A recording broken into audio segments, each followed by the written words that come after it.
اللہ رب العزت کا ارشاد پاک، قُلْ لَا أَسْأَلُكُمْ عَلَيْهِ أَجْرًا، میرے محبوب آپ اپنے ماننے والوں سے کہو، اے میری قوم، میں نے جو تجھے دولت ایمان عطا کیا، تجھے بھٹکے ہوئے راستے سے اٹھا کر روشنی میں لا کر کھڑا کر دیا، کلمہ جیسی عظیم دولت سے نوازا، مذہب مہذب تجھے عطا کیا، تو مذہب مہذب عطا کرنے کے بدلے میں، کلمہ جیسی عظیم دولت دینے کے صلے میں، روشنی میں لا کر کھڑا کر دینے کے صلے میں تجھ سے کوئی زمین و جائیداد نہیں مانگتا، میں تجھ سے کوئی اس کی اجرت طلب نہیں کرتا، اتنا ضرور مانگتا ہوں کہ تم میری اہل بیت سے پیار کرو۔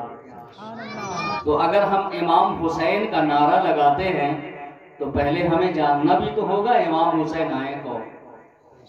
اگر ہم مولا علی کا نعرہ لگاتے ہیں تو پہلے یہ بھی تو معلوم کرنا ہوگا نا کہ یہ مولا علی کون ہیں، اہل بیت مصطفیٰ میں کون کون سی شخصیتیں ہیں، پہلے ہمیں اس کا علم ہونا ضروری ہے۔ سنیے، اس بڑے سوال کا جواب اپنے ہی آقا کی بارگاہ سے لے کر دیتا ہوں۔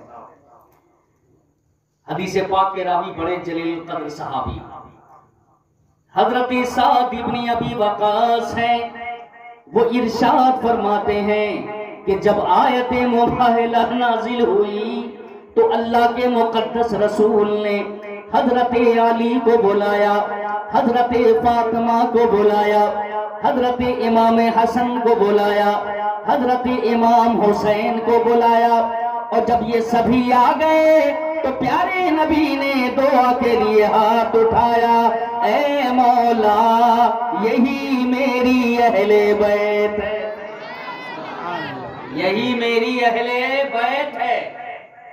تو سوال اب یہاں جواب مکمل ہوا۔ اہل بیت مصطفیٰ میں سب سے پہلا جو نام آتا ہے پیارے نبی کے بعد، وہ داماد پیغمبر فاتح خیبر جناب حیدر علی مشکل کشا شیر خدا حیدر کرار کا ہے۔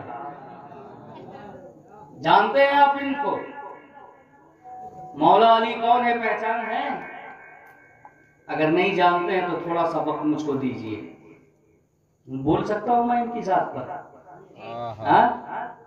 امام حسین کا ذکر آپ کو سننے کو ملے گا، لیکن پہلے یہ سن لیجئے کہ امام حسین کس باغیچے کے نکلے ہوئے پھول ہیں، کس گود میں پلے بڑھے ہیں، ذرا ان کا بھی تو سماعت کر لیجئے، ذرا محبت سے بولیں یا علی، یا علی۔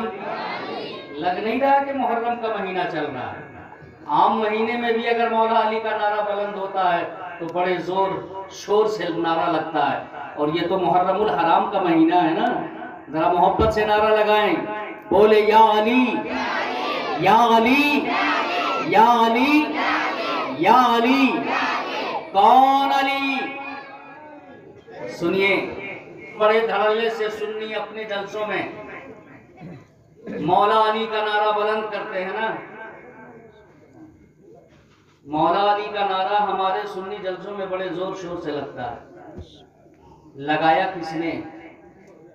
اس کا وجود کدھر سے اس نعرے کا؟ میں تاریخ آپ کے سامنے پیش کرتا ہوں، انشاءاللہ سن کر مزہ آ جائے گا۔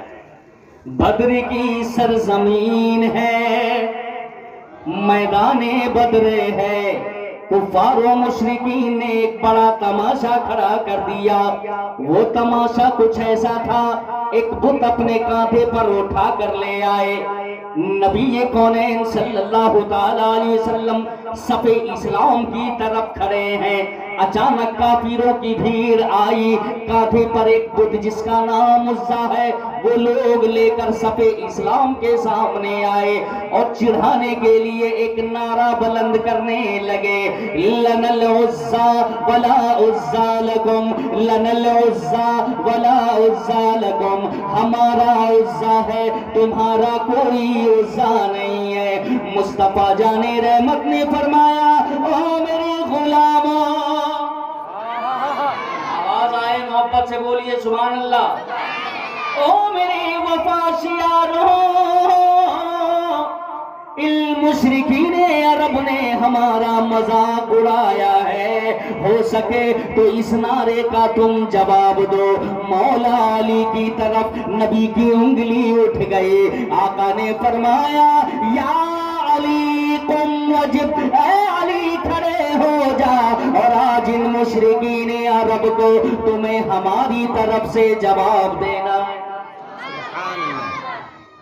آج تمہیں ہماری طرف سے جواب دینا ہے۔ بس پھر کیا تھا، مولا علی نبی کے قدم ناز کو چما ہے، پرچم اسلام ہاتھوں میں اٹھایا، آ گئے مشرکین عرب کے سامنے، اور تیور بھی بڑا پیارا تھا۔ مولا علی کے غلاموں ذرا شیر خدا کا تیور ملاحظہ کر لو، آپ نے فرمایا کیا کہہ رہے تھے، پھر سے بول، کیا کہہ رہے تھے، پھر سے بولو۔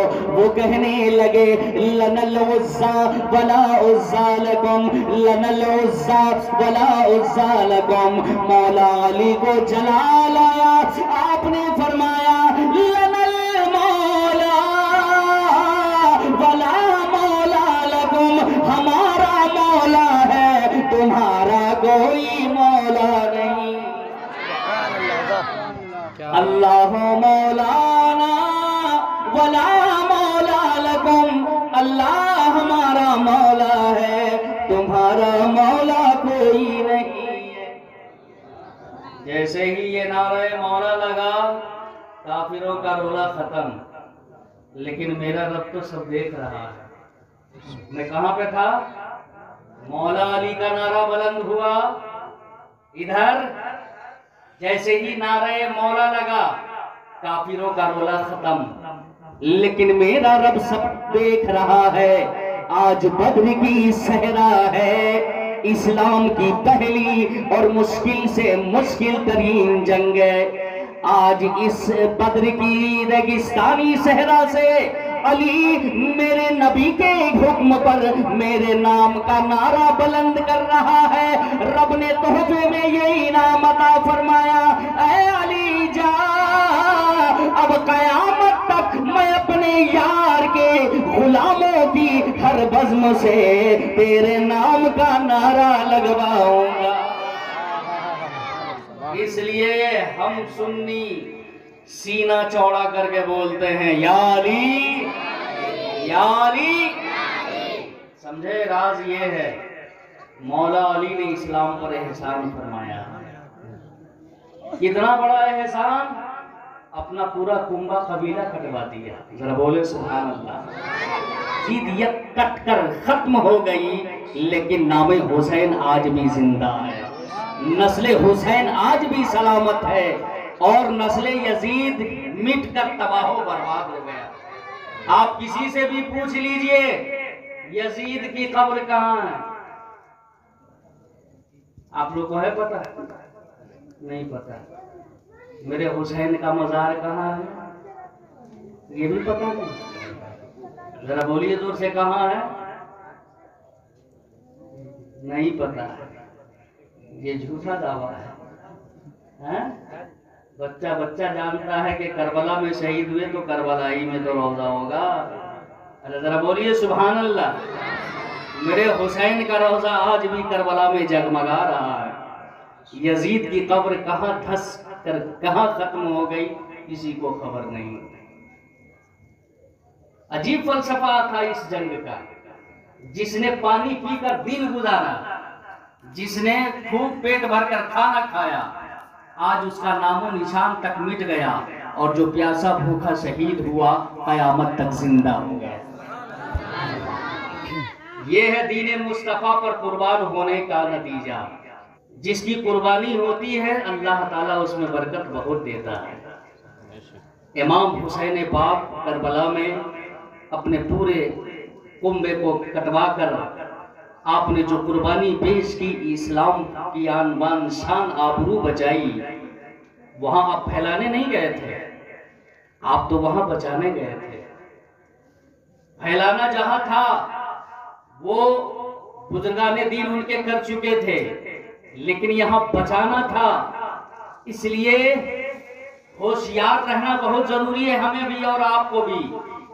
داڑھی ٹوپی والے وہ بھی تھے لیکن مصطفیٰ کے خاندان کے دشمن تھے، اس لیے وہ مومن نہیں تھے. وہ مومن نہیں تھے اس لیے ہم انہیں مومن نہیں کہہ سکتے. وہ کافر سے بھی بدتر تھے. چونکہ میرے نبی ارشاد فرماتے ہیں مما تعالی حبی علی محمد صلی اللہ تعالی علیہ وسلم مات مومنا، جو میری اہل بیت اطہار کی محبت و الفت میں اپنی زندگی کو بسر کیا، اگر وہ مرے گا تو پہلے شہادت کی موت مرے گا. مولا علی کی ذات پر بحث چل رہی ہے ابھی. یہ کون علی ہیں؟ وہ علی جو ہمارے نبی کا ویر ہے، صحابہ کا مشیر ہے، سنیوں کا پیر ہے، اور جو انہیں نہ مانے وہ بڑا شریر ہے. کون علی؟ وہ علی جو ہجرت کی رات نبی کے بستر استراحت پر اپنی رات کو بسر کیا. اس رات نبی کے بستر پر سونا گویا تیروں تلواروں کے سائے میں سونا تھا. موت و ہلاکت سے دست بدست جنگ تھی، کیونکہ مکہ مکرمہ اور گرد و نواح کے کافروں کا مقابلہ تھا. ہر لمحہ جان جانے کا خطرہ، لیکن شیر خدا ایمان کے کوہ گرا، عشق رسول میں سرگردہ، اس لیے بغیر کسی تأمل کے نبی کے بستر پر سونا منظور فرما لیا. کیونکہ وہ باب مدینۃ العلم جانتے تھے کہ نبی کے حکم کے بعد ذرا بھی سوچنا ایمان کی توہین ہے. میرے آقا نے جب فرما دیا علی سو جا آج، کل سویرے اٹھ کر آ جانا. ایک شخص آئے اور کہنے لگے کہ اے مولا علی، جس وقت آپ کو آقا نے فرمایا علی میرے بستر پہ آج سو جا، کل سویرے اٹھ کر آ جانا، آپ کو کیسا لگا؟ اور اس رات آپ کو نیند آئی بستر نبی پر یا نہیں؟ اور آئی تو کیسی آئی؟ مولا علی مسکرانے لگے. آپ نے ارشاد فرمایا او سوال کرنے والوں ذرا جواب بھی لیتا جاؤ. ارے مجھے زندگی بھر ایسی نیند کبھی نہیں آئی جیسی نیند مجھے اس رات بستر نبی پر آئی. کہا ڈر نہیں لگا آپ کو؟ کافروں کے تلواروں کا ڈر نہیں تھا؟ کیا جان جانے کا خطرہ آپ کو نہیں تھا؟ آپ نے فرمایا ڈر کس بات کا؟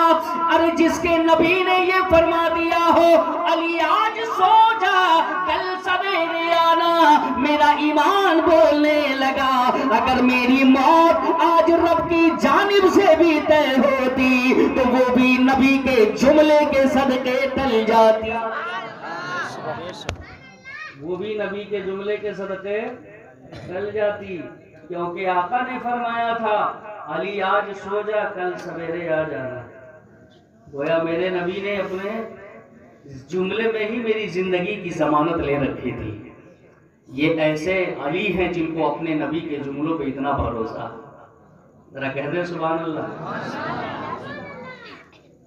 اب سنیے کتنا بھروسہ ہے نبی کو علی پر.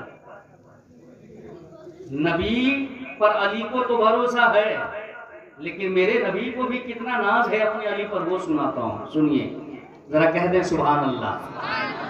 یہ خاندان اہل بیت کا میں ذکر سنا رہا ہوں. میں نے پہلے ہی کہہ دیا آپ کو کہ میری تقریر دو قسط میں ہوگی. ایک اہل بیت اطہار کی شان و شوکت بیان کروں گا، ان کو آپ کے سامنے پہچان کرواؤں گا، اور پھر میں شہادت کی طرف لوٹوں گا. اس لیے پہلی گفتگو کا جو پہلا قسط ہے اسے آپ ضائع نہ کریں اور غور سے سننے کی کوشش کریں. مولا علی شیر خدا حیدر کرار داماد پیغمبر ہے، فاتح خیبر ہے. خیبر سے واپسی ہو رہی ہے. خیبر سے واپسی پر مقام صحبہ میں میرے آقا نے حکم دیا کہ تھوڑی دیر آرام کر لیا جائے. عصر کا وقت ہو رہا تھا. جلدی جلدی سب باوضو ہوئے، سب نماز میں کھڑے ہوئے. مولا علی نے بھی وضو کر لی تھی. لیکن کسی طرح سے نماز نہیں پڑھ سکے تھے، لیکن میرے نبی پڑھ چکے تھے۔ آئے زانوے علی پر سر مبارک کو رکھ کر آرام فرمانے لگے، آرام فرما رہے ہیں، مولا علی کی گود میں نبی کا سر ہے۔ ارے منظر کیسا رہا ہوگا، منظر ایسا محسوس ہو رہا تھا کہ زمین پر عرش اعظم کے نشان معلوم ہوتے تھے، علی کی گود میں دونوں جہاں معلوم ہوتے تھے۔ مولا علی کی گود ہے، نبی کا سر ہے۔ اب کسی کی گود میں کوئی بھی اپنا سر آسانی سے نہیں رکھتا جب تک کہ اس گود پر اسے بھروسہ نہیں ہوگا، جب تک اس ذات پر اسے یقین نہیں ہوگا۔ یہ ایسے نبی ہیں جن کو اپنے علی پر بھروسہ ہے، اور وہ علی ایسے ہیں جن کو اپنے نبی پر ناز ہے۔ ذرا بولے سبحان اللہ۔ وقت چلتا رہا، گھڑیاں گزرتی رہی، نماز عصر کا معاملہ پھنس گیا، علی کو پڑھنی باقی تھی، ادھر آقا نے بھی پڑھ لی تھی، صحابہ بھی اپنی اپنی پڑھ چکے تھے، ادھر علی ہی باقی رہ گئے تھے، لیکن گود میں محبوب کا سر مبارک ہے، جگائیں تو کیسے جگائیں، آقا آرام میں مصروف ہے۔ ادھر مولا علی کی نگاہ ڈوبتے سورج پہ کبھی جاتی، کبھی گود میں محبوب کی صورت دیکھتے، کبھی ڈوبتے سورج کو دیکھتے، کبھی گود میں محبوب کی صورت کو دیکھتے، اور مولا علی اپنے دل کو منوانے کے لیے کچھ اس طریقے کی باتیں ذہن میں بھی لا رہے ہیں۔ اے نماز، اگر تو عبادتوں میں لاجواب ہے تو میرا محبوب ذاتوں میں لاجواب ہے۔ اے نماز، اگر تو عبادتوں میں سب سے اہم ہے تو میرا محبوب ذاتوں میں بھی سب سے اہم ہے۔ اے نماز، اگر تو معراج کا تحفہ ہے تو معراج کے دولہا مصطفیٰ ہے۔ سبحان اللہ، کہتے ہیں سبحان اللہ، سبحان اللہ، معراج کے دولہا مصطفیٰ ہیں۔ یا حسین یا حسین یا حسین کہ ایک آمنہ کا لال ہے، ایک فاطمہ کا لال۔ بس یہی دو چار لوگ بولیں گے یا اور بھی سب لوگ بولیں گے؟ ذرا مسکرا کر سب لوگ کہتے ہیں سبحان اللہ۔ کہ ایک آمنہ کا لال ہے، ایک فاطمہ کا لال، ایک آمنہ کا لال ہے، ایک فاطمہ کا لال، ایک آمنہ کا لال ہے، ایک فاطمہ کا لال، نانا بھی بے مثال، نواسا بھی بے مثال۔ یا حسین یا حسین یا حسین، ذرا زور سے بولو، زور سے کہا بولنے کو، ذرا زور سے بولو، یا حسین یا حسین۔ کربلا میں صرف جوان ہی نہیں تھے، اور صرف بوڑھے بھی نہیں تھے، اور صرف بچے بھی نہیں تھے، ایک 6 ماہ کا علی اصغر بھی تھا۔ ذرا بولے سبحان اللہ۔ 6 ماہ کے علی اصغر میں کتنی ہمت و شجاعت ہے، دیکھیں ذرا۔ کبھی جناب اصغر کی مٹھی بند ہوتی، کبھی کھلتی، کبھی بند ہوتی، کبھی کھلتی۔